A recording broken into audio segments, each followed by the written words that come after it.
చెన్నాపట్నం పట్టు చీరల అంగడి 2వ వార్షికోత్సవ బంపర్ ఆఫర్లు పట్టు మరియు కాటన్ శారీస్ పై భారీ డిస్కౌంట్లు. ఈ రోజే చంద్రగ్రహణం ప్రారంభమవుతుంది.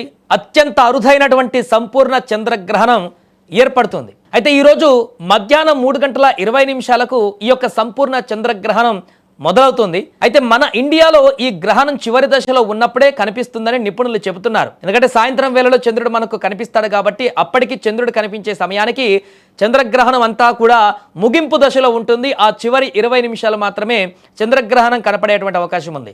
ముఖ్యంగా తెలుగు రాష్ట్రాలకు చెందినటువంటి వారు ఈరోజు సాయంత్రం 6:20 నుంచి 6:47 వరకు చంద్రగ్రహణాన్ని చూసేటువంటి అవకాశం ఉంది. అంటే మన తెలుగు వాళ్ళకు కేవలం 27 నిమిషాలు మాత్రమే చంద్రగ్రహణం కనపడేటువంటి అవకాశం ఉంది. ఇక ఈ గ్రహణ సందర్భంగా ప్రధానంగా ప్రముఖ ఆలయాలన్నీ కూడా మూతపడ్డాయి. ఇప్పటికే అటు ఇండియాతో పాటుగా ఈ సంపూర్ణ చంద్రగ్రహణం తూర్పాసియా, ఆస్ట్రేలియా, అమెరికాలో కూడా కనిపిస్తోంది. ఇది ముఖ్యంగా పౌర్ణమి రోజున కేతుగ్రస్త కాలంలో ఏర్పడనున్నటువంటి సంపూర్ణ చంద్రగ్రహణం. సాధారణంగా చంద్రగ్రహణం రోజున ఆలయాలన్నీ కూడా మూసివేస్తారు. మనందరికీ తెలిసిందే, ఏ గ్రహణం వచ్చినా కూడా ఆలయాలను మూసివేస్తారు. ప్రముఖ పుణ్యక్షేత్రమైన తిరుమల సహా కాణిపాకం, శ్రీశైలం కానీ, విజయవాడ కనకదుర్గమ్మ, సింహాచలం, శ్రీ లక్ష్మీ నరసింహస్వామి వంటి దేశవ్యాప్తంగా ఉన్న అనేక ఆలయాలు మూతపడ్డాయి. కానీ మళ్ళీ గ్రహణ కాలం పూర్తయిన తర్వాత మహాసంప్రోక్షణ అనంతరం భక్తులకు దర్శనాలు కూడా అనుమతిస్తారు. కానీ కొన్ని ప్రసిద్ధ ఆలయాలు మాత్రం గ్రహణ సమయంలోనూ యథావిధిగా తెరిచే ఉంటాయి. అలాంటి ఒక 5 ఆలయాల గురించి ఒకసారి ఇప్పుడు మనం పూర్తిగా వాటి వివరాలు చూసేటువంటి ప్రయత్నం చేద్దాం. దీంట్లో మొదటిది శ్రీకాళహస్తీశ్వర ఆలయం.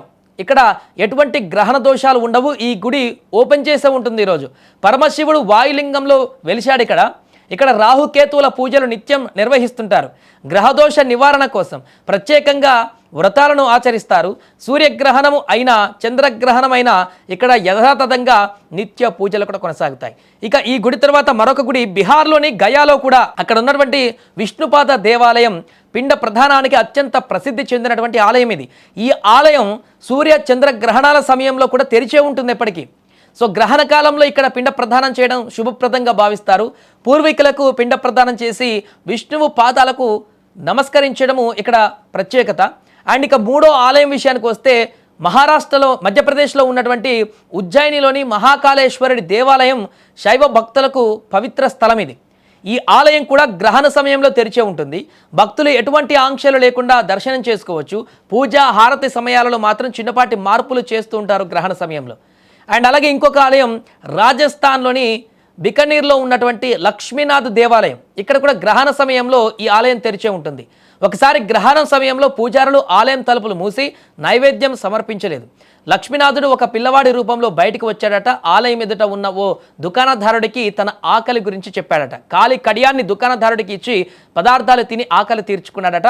మరుసటి రోజు ఆలయంలో విగ్రహం కాలికి ఉన్న కడియం కనిపించకపోవడంతో దుకాణదారుడు పూజారులకు ఈ విషయాన్ని తెలియజేశాడు. అప్పటి నుంచి ఈ ఆలయం గ్రహణ సమయంలో కూడా మూసివేయరు, నైవేద్యం కూడా సమర్పించడం ఆపరు. ఇంకొకటి చివరిగా కేరళలోని కొట్టాయం జిల్లాలో ఉన్నటువంటి తిరువార్పు కృష్ణ దేవాలయం. ఇక్కడ కూడా గ్రహణ సమయంలో తెరిచే ఉంటుంది ఈ ఆలయం కూడా. ఈ గ్రహణ సమయంలో ఆలయాన్ని మూసివేసి నైవేద్యం ఇవ్వకపోతే శ్రీకృష్ణుడి విగ్రహం బలహీనపడుతుందని ఇక్కడ ఒక నమ్మకం ఉంది. ఒకసారి ఆలయం మూసినప్పుడు మరుసటి రోజు విగ్రహం బలహీనపడడంతో అప్పటి నుంచి ఈ ఆలయాన్ని గ్రహణ సమయంలో మూసివేయడం పూర్తిగా ఆపేశారు. ఇక్కడ కూడా ఓపెన్గా ఉంటుంది ఈరోజు గ్రహణ సమయంలో. అక్కడ కూడా రెగ్యులర్గానే దర్శనాలు కూడా కొనసాగుతుంటాయి. సో ఇలా దేశవ్యాప్తంగా ఉన్నటువంటి అన్ని ఆలయాలలో ప్రముఖ ఆలయాలు ఈరోజు గ్రహణ కారణంగా మూసివేయబడుతుండగా ఈ యొక్క 5 ఆలయాలు మాత్రము ఈ గ్రహణ సమయంలో కూడా పూర్తిగా ఓపెన్ చేసే ఉంటాయి. ఎలాంటి దోషాలు కూడా లేకుండా ఈ యొక్క ఆలయాలను దర్శనం కూడా చేసుకునేటువంటి అవకాశం ఉంటుంది. సో గ్రహణ సమయంలో మిగతా దేవాలయాన్ని మాత్రం మూతపడి సాయంత్రం సంప్రోక్షణ తర్వాత మరలా రీఓపెన్ అవుతాయి.